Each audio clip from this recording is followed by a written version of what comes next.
ಶುರು ಮಾಡೋಣವಾ? Okay, ready. ಎಲ್ರಿಗೂ ನಮಸ್ಕಾರ. ಕುಲದಲ್ಲಿ ಕೀಳು ಯಾವುದೋ ಚಿತ್ರದ ಧ್ವನಿ ಮುದ್ರಣ ಕಾರ್ಯಕ್ರಮ ಇವತ್ತಿಂದ ಶುರುವಾಗಿದೆ. ನಮ್ಮ ಚಿತ್ರತಂಡ ಇಲ್ಲಿ ಕುಂತಿದ್ದೀವಿ ಇವತ್ತು ಮುಂದೆ. ತುಂಬ ಒಂದು ಜೋಶಲ್ಲಿದ್ದೀವಿ. ಕಾರಣ ಏನಂದರೆ ಶೂಟಿಂಗ್ ಎಲ್ಲ ಆಲ್ಮೋಸ್ಟ್ ಮುಗಿದಿದೆ. ಇನ್ನು ಒಂದು ಹಾಡು ಮಾತ್ರ ಬಾಕಿ ಇಟ್ಕೊಂಡಿದ್ದೀವಿ. ಸೊ ಈಗ ಡಬ್ಬಿಂಗ್ ಕಾರ್ಯಕ್ರಮ ಮುಗಿಸ್ಕೊಳ್ತಾ ಆಮೇಲೆ ಅದನ್ನು ಶೂಟ್ ಮಾಡಿ ಕುಂಬಳಕಾಯಿ ಹೊಡೆಯೋವಂಥ ಒಂದು ಪ್ರೋಗ್ರಾಮ್ ಇದೆ. ಸೊ ಡಬ್ಬಿಂಗ್ ನಮ್ಮ ಮನು ನಿಮಗೆ ಗೊತ್ತೇ ಇದೆ. ಮಡೆನೂರು ಮನು ಕಾಮಿಡಿ ಕಿಲಾಡಿಗಳಲ್ಲಿ ತುಂಬ ಅವರ ಒಂದು ವಾಕ್ಚಾತುರ್ಯ, ಅವರ ಒಂದು ಟ್ಯಾಲೆಂಟು, ಅವರ ಟೈಮಿಂಗು, ಕಾಮಿಡಿ ಎಲ್ಲ ನೀವು ಆಲ್ರೆಡಿ ಕೇಳಿರ್ತೀರ, ನೋಡಿರ್ತೀರ. ಸೊ ಅಷ್ಟೇ ಅದ್ಭುತವಾಗಿ ಈ ಚಿತ್ರದಲ್ಲೂ ಕೂಡ ಬಹಳಷ್ಟು ಒಳ್ಳೆ ಟೈಮಿಂಗಲ್ಲಿ ಒಳ್ಳೆ ಡೈಲಾಗ್ಗಳನ್ನ ಪಂಚ್ ಮಾಡಿದ್ದಾರೆ. ಅದನ್ನು ಇನ್ಮೇಲೆ ಇವತ್ತಿಂದ ಡಬ್ಬಿಂಗಲ್ಲಿ ಕ್ಯಾಚ್ ಮಾಡ್ತೀವಿ. ಸೊ ಹಾಗೆ ನಮ್ಮ ಮೌನ ಗುಡ್ಡೆ ಮನೆ ಅವರ ಒಂದು ಟಾಕಿಂಗ್ ಪವರ್ ನಿಮಗೆ ಗೊತ್ತೇ ಇದೆ. ಸೊ ಅವರು ಕೂಡ ಒಳ್ಳೆ ಡೈಲಾಗ್ಸ್ಗಳು, ಅದರಲ್ಲಿ ಒಂದು ಹಳ್ಳಿ ಸೊಗಡಿದೆ. ಇವರು ನಾರ್ಮಲ್ಲಾಗಿ ಕನ್ನಡ ಮಾತಾಡೋದು ಕೇಳಿರ್ತೀರ. ಇದರಲ್ಲಿ ಸ್ವಲ್ಪ ಹಳ್ಳಿ ಭಾಷೆ ಇದೆ, ಜಾನಪದ ಶೈಲಿಯಲ್ಲಿರುತ್ತೆ. ಸೊ ಇವರು ಬಹಳ ಎಫರ್ಟ್ ಆಗ್ತಾಯಿದ್ದಾರೆ ಆ ಒಂದು ಪಾತ್ರಕ್ಕೆ. ಈಗ ಡಬ್ಬಿಂಗಲ್ಲೂ ಕೂಡ ತುಂಬ ಒಂದಷ್ಟು ಪದಗಳನ್ನ ಹಿಡಿತಾ ಇದ್ದಾರೆ. ಜನರಲ್ ಲ್ಯಾಂಗ್ವೇಜ್ ಕನ್ನಡ ಮಾತಾಡೋದಕ್ಕಿಂತ ಸ್ವಲ್ಪ ಭಿನ್ನವಾಗಿ ಈ ಭಾಷೆ ಇದೆ. ಅದನ್ನು ಪ್ರಯತ್ನ ಮಾಡ್ತಾಯಿದ್ದಾರೆ. ಸೊ ತುಂಬ ಒಳ್ಳೆಯ ಪ್ರಯತ್ನ ನಡೀತಾ ಇದೆ. ಹಾಗೆ ನಮ್ಮ ಹರೀಶ್ ಸರ್ ಈ ಚಿತ್ರದಲ್ಲಿ ಒಂದು ತುಂಬ ಅದ್ಭುತವಾದಂಥ ಒಂದು ಪಾತ್ರ. ನನಗೆ ಈ ಸೀಕ್ವೆನ್ಸ್ ಯಾರ ಕೈಯಲ್ಲಿ ಮಾಡಬೇಕು ಅಂದಾಗ ನಮಗೆ ಭಾಳಷ್ಟು ಆಪ್ಷನ್ಸಲ್ಲಿ ನಾವು ಹುಡುಕ್ತಾನೆ ಇದ್ವಿ. ಎಂಟೈರ್ ಟೀಮು ಶೂಟ್ಗೆ ಹೊರಟ್ಬಿಟ್ವಿ. ನಮಗೆ ಸೆಲೆಕ್ಟೆಡ್ ಆಗಿ ಯಾರೂ ಸಿಕ್ಕಿರಲಿಲ್ಲ. ಆಮೇಲೆ ನಾನು ಇವ್ರನ್ನ ಈ ಪಾತ್ರಕ್ಕೆ ಆಯ್ಕೆ ಮಾಡ್ಕೊಳ್ಳೋಕೆ ಮುಂಚೆ ಇವ್ರ ಬಗ್ಗೆ ಗೊತ್ತು. ಅಂದರೆ ಇವರು ಆಲ್ರೆಡಿ ಹೀರೋ ಆಗಿ ಒಂದಷ್ಟು ಸಿನಿಮಾಗಳು ನಡೀತಾ ಇತ್ತು. ಇವರು ನಮ್ಮ ಈ ಪಾತ್ರಕ್ಕೆ ಓಕೆ ಅಂತಾರೋ ಇಲ್ವೋ, ಹೋಗಿ ಮತ್ತೆ ರಿಜೆಕ್ಟ್ ಆಗೋದು ಬೇಡ ಅನ್ನೋ ಥರ ಮೈಂಡ್ಸೆಟ್ಟಲ್ಲೇ ಇದ್ವಿ. ಇನ್ನೇನು ಶೂಟಿಂಗ್ ಹತ್ರ ಬರ್ತಿದೆ, ಈ ಪೋರ್ಷನ್ ಕ್ಯಾರೆಕ್ಟರ್ ಶೂಟ್ ಮಾಡಲೇಬೇಕು ಅನ್ನೋ ಟೈಮ್ಗೆ ಒಂದು ಕೊನೆ ಪ್ರಯತ್ನ ಮಾಡಿಬಿಡೋಣ, ಕೇಳೋದ್ರಲ್ಲಿ ತಪ್ಪೇನು ಅಂತೇಳಿ ಒಂದು ಫೋನ್ ಮಾಡಿದೆ.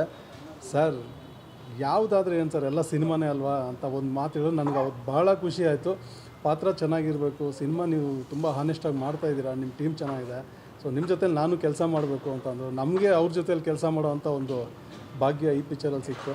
ಸೊ ಬಹಳ ಖುಷಿ ಆಯಿತು. ನಮ್ಮ ಚಿತ್ರದಲ್ಲಿ ಒಂದು ಒಳ್ಳೆ ಪಾತ್ರದಲ್ಲಿ ತುಂಬ ಅದ್ಭುತವಾದಂಥ ಒಂದು ಟೈಮಿಂಗಲ್ಲಿ ಬರುವಂಥ ಒಂದು ಪಾತ್ರ ಅದು. ಆ ಪಾತ್ರಕ್ಕೆ ತುಂಬ ಸೂಟೇಬಲ್ ಪರ್ಸನ್ ನಮ್ಮ ಹರೀಶ್ ಸರ್, ಅವ್ರಿಗೆ ಬಂದು ಆ್ಯಕ್ಟ್ ಮಾಡಿದ್ರು. ಸೊ ಅವ್ರದ್ದು ಕೂಡ ಇವತ್ತಿಂದ ಎಲ್ಲ ಡಬ್ಬಿಂಗ್ ಕಾರ್ಯ ಸ್ಟಾರ್ಟ್ ಆಗ್ತಾಯಿದೆ. ಸೊ ಎಲ್ಲ ಮಾತಿನ ಮಲ್ಲರೇ ಇಲ್ಲಿ ಕುಂತಿರೋರು ನನ್ನ ಬಿಟ್ಟು. ಸೊ ಇವರುಗಳು ಇವತ್ತಿಂದ ಡಬ್ಬಿಂಗ್ ಶುರು ಮಾಡ್ತಿದ್ದಾರೆ. ಇನ್ನೂ ಭಾಳ ಕಲಾವಿದರು ಇದ್ದಾರೆ. ಸುಬ್ಬಣ್ಣ ಅವರು ಇದ್ದಾರೆ, ಹರೀಶ್ ಇವರು ನಮ್ಮ ಶರತ್ ಲೋಹಿತಾಶ್ ಅವರು ಇದ್ದಾರೆ, ತಬಲಾ ನಾನಿ, ಹಾಗೆ ನಾಗೇಂದ್ರ ಅರಸ್ ಅವರು, ಭಾಳಷ್ಟು ಜನ ಕಲಾವಿದರಿದ್ದಾರೆ. ಭಾಳ ಸೋನಾಲ್ ಅವರು, ಸೊ ಡ್ರ್ಯಾಗನ್ ಮಂಜು ಅವರು, ಸೊ ಬಹಳಷ್ಟು ಜನ ಕಲಾವಿದರು ಇದರಲ್ಲಿದ್ದಾರೆ. ಅವರೆಲ್ಲ ಬಂದು ಇನ್ಮೇಲೆ ಡಬ್ಬಿಂಗ್ ಕಾರ್ಯ ಮುಗಿಸ್ತಾರೆ. ಸೊ ನಿಮ್ಮ ಸಪೋರ್ಟ್ ಯಾವಾಗೂ ಹೀಗೆ ಇರಲಿ. ನಮ್ಮ ಚಿತ್ರದ ಪ್ರತಿ ಹಂತದಲ್ಲೂ ನಾವು ನಿಮ್ಮನ್ನು ಭೇಟಿಯಾಗಿ ನಮ್ಮ ಸಿನಿಮಾದ ಏನೇನು ಅಪ್ಡೇಟ್ಸ್ ಇದೆ ನಿಮ್ಮ ಹತ್ರ ಹೇಳ್ಕೊಳ್ಳೋಕ್ಕೆ, ಮತ್ತು ಅದನ್ನು ನಾವು ಜನರಿಗೆ ತಲುಪಿಸ್ಕೊಳ್ಳೋದಕ್ಕೆ ನಿಮ್ಮ ಮೂಲಕ ಬಹಳಷ್ಟು ನಿಮ್ಮ ಪ್ರೋತ್ಸಾಹ, ಬೆಂಬಲ ಬೇಕಾಗಿದೆ. ಸೊ ದಯವಿಟ್ಟು ಯಾವಾಗೂ ನಮ್ಮ ಜೊತೆಗಿರಿ. ಈ ಕುಲದಲ್ಲಿ ಕೀಳು ಯಾವುದೋ ಚಿತ್ರಕ್ಕೆ ನಿಮ್ಮ ಸಹಕಾರ ಇರಲಿ. ಕೇಳಿ ಮೇಡಮ್, ಏನಾದರೂ ಕ್ವಶನ್ಸ್ ಕೇಳಿ.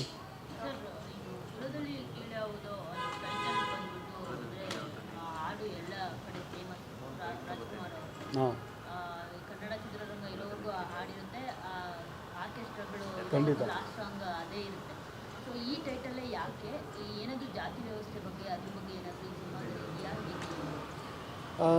ಜಾತಿ ವ್ಯವಸ್ಥೆ ಬಗ್ಗೆ ಅಂತ ನಾವೇನು ತಗೊಂಡಿಲ್ಲ. ಕುಲದಲ್ಲಿ ಕೀಳು ಯಾವುದು ನಿಮಗೆ ಕಥೆನೇ ಹೇಳೋ ಥರ, ಅಂದರೆ ಆ ಪದ, ಆ ಒಂದು ವಾಕ್ಯನೇ ಹೇಳುತ್ತೆ. ಒಂದು ಜಾತಿ ಬಗ್ಗೆ ಏನೋ ಹೇಳಕ್ಕೆ ಕೊಟ್ಟಿದ್ದಾರೆ ಇವರು ಅಂತ ಅನಿಸುತ್ತೆ. ಆ ಪಾಯಿಂಟ್ ಇದೆ, ಇಲ್ಲ ಅಂತ ಹೇಳ್ತಿಲ್ಲ. ಬಟ್ ಅದಕ್ಕೂ ಮೀರಿ ಒಂದಷ್ಟು ಹೊಸ ವಿಷಯಗಳನ್ನ ಹೇಳಕ್ಕೆ ಕೊಟ್ಟಿದ್ದೀವಿ ಈ ಚಿತ್ರದಲ್ಲಿ. ಯೋಗರಾಜ್ ಭಟ್ ಸರ್ ಕತೆ ಆಗಿರೋದ್ರಿಂದ ಆ ಕಥೆಯಲ್ಲಿ ಸಾಧಾರಣವಾದಂಥ ವಿಷಯಗಳಿರಲ್ಲ ಅನ್ನೋದು ಎಲ್ರಿಗೂ ಅನಿಸುತ್ತೆ. ಏನೋ ಒಂದು ಒಳ್ಳೆಯ ವಿಷಯ, ಹೊಸ ವಿಷಯ ಹೇಳೋಕ್ಕೆ ಪ್ರಯತ್ನ ಪಟ್ಟಿರ್ತಾರಲ್ಲ. ಖಂಡಿತವಾಗಿಯೂ ಆ ಥರ ಒಂದು ವಿಷಯ ಈ ಚಿತ್ರದಲ್ಲಿದೆ. ಬರೀ ಜಾತಿ ಬಗ್ಗೆ ಹೊಡೆದಾಟ, ನಾನು ಮೇಲು ನೀನು ಕೀಳು, ಈ ಥರದ್ದು ಪಾಯಿಂಟ್ಸ್ನ ನಾವು ಹೈಲೈಟ್ ಏನು ಮಾಡೋಕ್ಕೆ ಹೋಗ್ತಿಲ್ಲ. ಅದಲ್ಲವೂ ಅಲ್ಲ ಈ ಕಥೆಯ ಸಾರಾಂಶ. ಇದರಲ್ಲಿ ಬೇರೆಯೇ ಒಂದು ವಿಷಯನ ಹೇಳಕೊಟ್ಟಿದ್ವಿ. ಅದು ಜಾತಿ ಬಗ್ಗೆನೇ, ಬಟ್ ಅದು ಬೇರೆಯ ಆ್ಯಂಗಲ್ಲು, ಬೇರೆ ರೀತಿಯ ವಿಶೇಷಗಳು ಇದರಲ್ಲಿ ಇದೆ. ಕುಲದಲ್ಲಿ ಕೀಳು ಯಾವುದು ಅನ್ನೋದು ಅಣ್ಣವ್ರ ಸಿನಿಮಾ, ಹುಣಸೂರು ಕೃಷ್ಣಮೂರ್ತಿ ಅವರ ಒಂದು ಬರವಣಿಗೆ. ಸೊ ಅದು ಕನ್ನಡ ಚಿತ್ರರಂಗ ಎಲ್ಲಿವರೆಗೂ ಇರುತ್ತೋ ಅಲ್ಲಿವರೆಗೂ ಅದು ಶಾಶ್ವತ. ಸೊ ಅದಕ್ಕೂ ಎಲ್ಲೂ ಧಕ್ಕೆ ಆಗಬಾರ್ದು. ಇವಾಗ ರಾಜ್ಕುಮಾರ್ ಸರ್ ಸಿನಿಮಾದು ಟೈಟಲ್ಸ್ ಕೆಲವು ರಿಪೀಟ್ ಆಗೋದು, ಅವರ ಹಾಡಿನ ಕೆಲವು ಸಾಲುಗಳು ಟೈಟಲ್ ಆಗಿ ಬಂದಿರೋದು ಎಷ್ಟೋ ಚಿತ್ರಗಳಿದ್ದಾವೆ.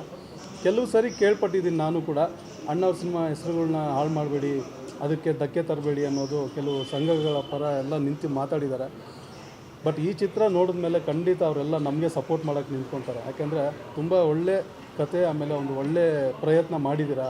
ಸೊ ಈ ಒಂದು ಲೈನಿಗೆ ನ್ಯಾಯ ಸಿಕ್ಕಿದೆ ಅನ್ನೋ ಅಷ್ಟರ ಮಟ್ಟಿಗೆ ಈ ಚಿತ್ರ ಬರ್ತಾ ಇದೆ. ಸೊ ಆ ನಂಬಿಕೆ ಇದೆ, ಇಡೀ ತಂಡ ಅದಕ್ಕೆ ಎಫರ್ಟ್ ಆಗ್ತಾ ಇದ್ದೀವಿ. ಇಲ್ಲ ಇಲ್ಲ ಇಲ್ಲ, ನಾವು ಹಾಡನ್ನು ಚಿತ್ರದಲ್ಲೇನು ಬಳಸಿಲ್ಲ.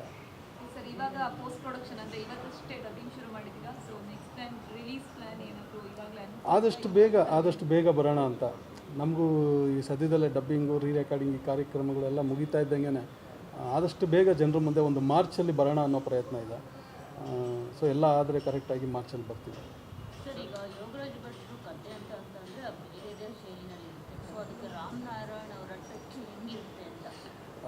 ಭಟ್ರು ಹೇಳ್ತಾಯಿದ್ರು, ಅವರು ಕಥೆಯೆಲ್ಲ ಹೇಳಿ ಅದೊಂದು ಚಿತ್ರಕಥೆ ಆಗಿ ಸಂಭಾಷಣೆ ಎಲ್ಲ ಒಂದು ಹಂತಕ್ಕೆ ಬಂತು.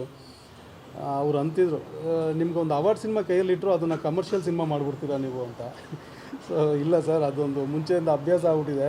ಅಲ್ಲೊಂದೇನೋ ಪಂಚ್ ಡೈಲಾಗು, ಇಲ್ಲೊಂದೇನೋ ಒಂದು ಆ್ಯಕ್ಷನು, ಇಲ್ಲೊಂದೇನೋ ಒಂದು ಹೀರೋಯಿಸಮ್ಮು ಇದಿದ್ದರೆ ಚೆನ್ನಾಗಿರುತ್ತಲ್ಲ, ಜನ ಅದನ್ನು ಇಷ್ಟಪಡ್ತಾರೆ, ಒಂದು ಎಂಟರ್ಟೈನ್ ಆಗಿರುತ್ತೆ. ನಾವು ಏನೇ ಹೇಳಿದ್ರು ಅವ್ರಿಗೆ ಸ್ವಲ್ಪ ಇಷ್ಟ ಆಗೋ ರೀತಿಯಲ್ಲಿ ಹೇಳಿದ್ರೆ ಚೆನ್ನಾಗಿರುತ್ತೆ ಅನ್ನೋದು ನನ್ನ. ಇಲ್ಲ ಒಳ್ಳೆ ಥಾಟ್ ಅದು. ನಾನು ಹೇಳಿದ ಕತೆ ನೀವು ಕಮರ್ಷಿಯಲೈಸ್ ಮಾಡಿದ್ದು ನನಗೆ ಭಾಳ ಇಷ್ಟ ಆಯಿತು ಅಂದರು. ಸೊ ಖಂಡಿತ ಅದು ವರ್ಕ್ ಆಗ್ತಿದೆ ಸಿನಿಮಾದಲ್ಲಿ ನೋಡೋದು. ನಮ್ಮ ಟೀಮ್ಗೆಲ್ಲ ಭಾಳ ಖುಷಿ ಕೊಟ್ಟಿದೆ. ಕಮರ್ಷಿಯಲ್ ಎಲಿಮೆಂಟ್ಸ್ ಇದೆ. ಹಾಂ,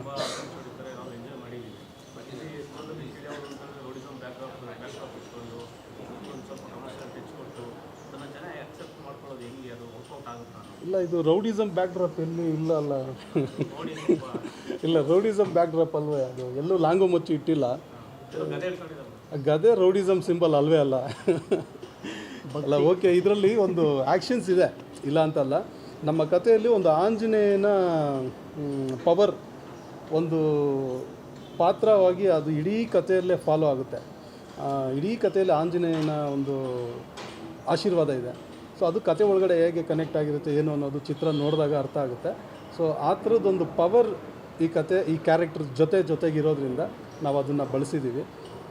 ಅವೆಲ್ಲ ತುಂಬ ವಿಶೇಷವಾಗಿ ತೆರೆ ಮೇಲೆ ಕಾಣುತ್ತೆ ಆ ಸೀಕ್ವೆನ್ಸ್ಗಳೆಲ್ಲ. ಅದು ಸಿನಿಮಾ ನೋಡಿದಾಗ ಜನರಿಗೆ ಭಾಳ ಖುಷಿ ಕೊಡುತ್ತೆ.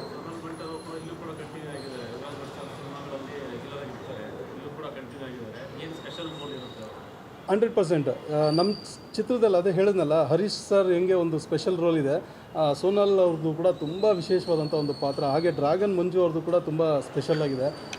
ಶರತ್ ಲೋಹಿತಾಶ್ವ ಅವ್ರದ್ದು ಗೆಟಪ್ ನೋಡಿ ಅವ್ರದ್ದು ಪಾತ್ರ ನೋಡಿದಾಗ ಡೆಫಿನೆಟ್ಲಿ ಅವರ ಭಾಳಷ್ಟು ಸಿನಿಮಾಗಳು ಇತ್ತೀಚೆಗೆ ಅವರೇ ಹೇಳ್ಕೊಂಡಿದ್ದು ನಮ್ಮ ಹತ್ರ.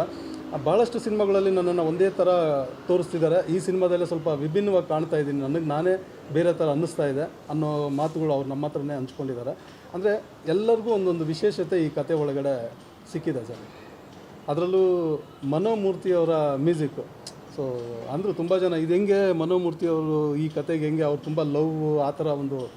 ನಿಜವಾಗ್ಲೂ ಮನೋಮೂರ್ತಿಯವರ ಇನ್ನೊಂದು ಮುಖ ನಾವು ಈ ಚಿತ್ರದಲ್ಲಿ ನೋಡ್ಬೋದು. ಅವರ ಇನ್ನೊಂದು ಸ್ಟೈಲ್ ಆಫ್ ಮ್ಯೂಸಿಕ್ಕು ಈ ಸಿನಿಮಾದಲ್ಲಿ ಬೇರೆ ಥರನೇ ವರ್ಕ್ ಆಗ್ತಾಯಿದೆ. ನಾವು ಅವರಿಂದ ಎಕ್ಸ್ಪೆಕ್ಟ್ ಮಾಡ್ತಾಯಿದ್ವಿ ತುಂಬ ಬೇರೆ ಥರ ಬೇಕು ಅಂತ. ಅದಕ್ಕೂ ಮೀರಿ ಅವರು ಕೆಲಸ ಮಾಡಿದ್ದಾರೆ. ಇನ್ನೊಂದು ವಿಶೇಷ ಖುಷಿ ಏನಪ್ಪ ನಮಗೆ ಅಂದರೆ, ಈ ಚಿತ್ರ ಆಡಿಯೋ ನಮಗೆ ಮನೋಮೂರ್ತಿ ಮ್ಯೂಸಿಕಲ್ಲೇ ಪರ್ಚೇಸ್ ಮಾಡಿದ್ದು ನಮಗೆ ಇನ್ನೊಂದು ದೊಡ್ಡ ಖುಷಿ ಕೊಟ್ಟಂಥ ವಿಷಯ. ಯಾಕಂದರೆ ನಾವು ಏನೋ ಒಂದು ಬಜೆಟ್ ಇಟ್ಕೊಂಡು ಈ ಪ್ರಾಜೆಕ್ಟ್ ಪ್ಲ್ಯಾನ್ ಮಾಡಿದಾಗ ಮ್ಯೂಸಿಕ್ಕಿಗೂ ಒಂದು ಬಜೆಟ್ ಎಲ್ಲ ಪ್ಲ್ಯಾನ್ ಮಾಡಿ, ಸೊ ಎಲ್ಲ ಆದಮೇಲೆ ಹಾಡುಗಳ ವಿಭಿನ್ನತೆ ಕಂಡು ಮನೋಮೂರ್ತಿಯವರೇ ಈ ಆಡಿಯೋ ನಾನೇ ಬೈ ಮಾಡ್ತೀನಿ ಅಂದರು. ಅಲ್ಲಿ ನಮ್ಮ ಮೊದಲನೇ ಸಕ್ಸಸ್ ನಾವು ಕಂಡುಕೊಂಡ್ವಿ. ಸೊ ಹಾಗಾಗಿ ಅದು ಒಂದು ಒಳ್ಳೆಯ ವಿಷಯ ನಮ್ಮ ಅಪ್ಡೇಟ್ಸಲ್ಲಿದೆ. ಮಾತಾಡಿ ಸರ್. ಮಾತಾಡಿ ಮೇಡಮ್. ನನ್ನ ಪಾತ್ರ ಇದರಲ್ಲಿ ಬಂದು ಸ್ಟ್ರಾಂಗ್ ಕ್ಯಾರೆಕ್ಟರ್ ಆ್ಯಕ್ಚುಲಿ. ಅಂದರೆ ಏನು ಹೇಳೋದು, ಸಾಫ್ಟ್ ಅಲ್ಲ, ರಗಡ್ ಆಗಿರೋದಕ್ಕೂ ರೆಡಿ. ಈ ಕಡೆ ಜನರು ಅಂದರೆ ಜನರ ಜೊತೆ ನಿಂತ್ಕೊಳ್ಳೋದಕ್ಕೂ ರೆಡಿ ಆ ಥರ ಪಾತ್ರ. ಆ್ಯಂಡ್ ಮನೋ ಅವ್ರನ್ನ ತುಂಬ ಇಷ್ಟಪಡ್ತಾ ಇರ್ತೀನಿ. ಅದೊಂದು ಲವ್ಲಿ ಹುಡುಗಿಯಾಗೂ ಕಾಣೋದಕ್ಕೆ ಸಿಗುತ್ತೆ. ಆ್ಯಂಡ್ ಮಾತಿನ ಶೈಲಿ ಆಗಿರಲಿ, ಆ್ಯಂಡ್ ಈವನ್ ಏನು ಹೇಳೋದು, ಒಂದು ಹಳ್ಳಿ ಹುಡುಗಿ. ಇವಾಗ ನನಗೆ ಅದು ಅಂದರೆ ಹೊಸದು, ಯಾಕಂದರೆ ನಾನು ಇಲ್ಲಿವರೆಗೂ ಕೂಡ ಬಯಸ್ತಿದ್ದಿದ್ದು ಅದೇ, ಅಂದರೆ ಸಿನಿಮಾಗೆ ಬಂದರೆ ಫಸ್ಟ್ ನಾನು ಆ ಥರನೇ ಒಂದು ಗೆಟಪ್ಪಲ್ಲಿ ಬರಬೇಕು ಅಂತಲೇ ಆಸೆ ಇದ್ದಿದ್ದು. ಸೊ ಅದೇ ಸಿಕ್ಕಿದೆ. ಆ್ಯಂಡ್ ಸ್ವಲ್ಪ ಕಷ್ಟ ಇತ್ತು ಭಾಷೆ ಎಲ್ಲ, ಅಂದರೆ ನಾನು ಸ್ವಲ್ಪ ಮಂಗಳೂರು ಟಚ್ ಇರೋದ್ರಿಂದ ನನಗೆ ಹಳ್ಳಿ ಸೊಗಡಲ್ಲಿ ಮಾತಾಡೋದು ಸ್ವಲ್ಪ ಕಷ್ಟ ಇತ್ತು. ಬಟ್ ಕಲಿಸ್ಕೊಟ್ಟಿದ್ದಾರೆ ಆ್ಯಂಡ್ ಚೆನ್ನಾಗಾಯಿತು. ಅಂದರೆ ಓವರಾಲ್ ಸಿನಿಮಾ ಫ್ರೀಯಾಗಿ ಎಂಜಾಯ್ ಮಾಡ್ಕೊಂಡು ಶೂಟ್ ಮಾಡಿದ್ದೀವಿ. ಆ್ಯಂಡ್ ಒಳ್ಳೊಳ್ಳೆ ಸಾಂಗ್ ಕೊಟ್ಟಿದ್ದಾರೆ, ತುಂಬ ಇಷ್ಟ ಆಯಿತು ಅಷ್ಟೇ. ಇನ್ನೇನು ಹೌದೌದು, ಮೊದಲನೇ ಸಿನಿಮಾ ಇದು. ಆಯ್ಕೆ ಆಗಿದ್ದು ಆ್ಯಕ್ಚುಲಿ ದೊಡ್ಡ ಸ್ಟೋರಿ ಇದೆ. ನಮ್ಮ ಪ್ರೊಡ್ಯೂಸರ್ ಅವ್ರು ಆ್ಯಕ್ಚುಲಿ ಸೆಲೆಕ್ಟ್ ಮಾಡಿದ್ದು ಈ ಥರ, ಅಂದರೆ ಮೌನ ಅವರೇ ಬೇಕು ಅಂತ ಹೇಳಿಬಿಟ್ಟು. ಅಂದರೆ ಅವರು ನಮ್ಮೂರಿನವರೇ ಆಗಿರೋದ್ರಿಂದ ನನ್ನೇ ಸೆಲೆಕ್ಟ್ ಮಾಡಿದ್ರು. ನಿಮ್ಮೂರವ್ರು ಆಗಿದ್ದಕ್ಕಲ್ಲ, ಈ ಪಾತ್ರಕ್ಕೆ ನೀವು ಹೌದೌದು, ಸೂಕ್ತ. ಅದು ಸಹ ಹೌದು, ಅದು ಒಂದು ಪಾಯಿಂಟೇ. ಆ್ಯಂಡ್ ಅದೇ ಸೇಮ್ ಊರವ್ರು ಆಗಿರೋದ್ರಿಂದ ಸ್ವಲ್ಪ ಬೇಗ ಕನೆಕ್ಟ್ ಆಯಿತು. ಆ್ಯಂಡ್ ಹಾಗೆ ಮತ್ತೆ ಹೋಗಿ ಭೇಟಿ ಮಾಡಿದೆ ಟೀಮ್ನ. ಆ್ಯಂಡ್ ಖುಷಿ ಆಯಿತು, ಶುರು ಮಾಡಿದ್ವಿ. ಆ್ಯಂಡ್ ಎಲ್ಲ ಸಾಂಗ್ ಶೂಟಿಂದ ಹಿಡಿದು ಆಲ್ಮೋಸ್ಟ್ ಆಲ್ ಓವರ್ ಇವಾಗ ಡಬ್ಬಿಂಗ್ವರೆಗೂ ಬಂದಿದ್ದೀವಿ. ಎಲ್ಲೂ ನನಗೆ ಹೊಸದು ಅನ್ನೋ ಥರ ಫೀಲ್ ಆಗಲಿಲ್ಲ. ತುಂಬ ಚೆನ್ನಾಗಿ ನಡೀತು ಶೂಟಿಂಗ್.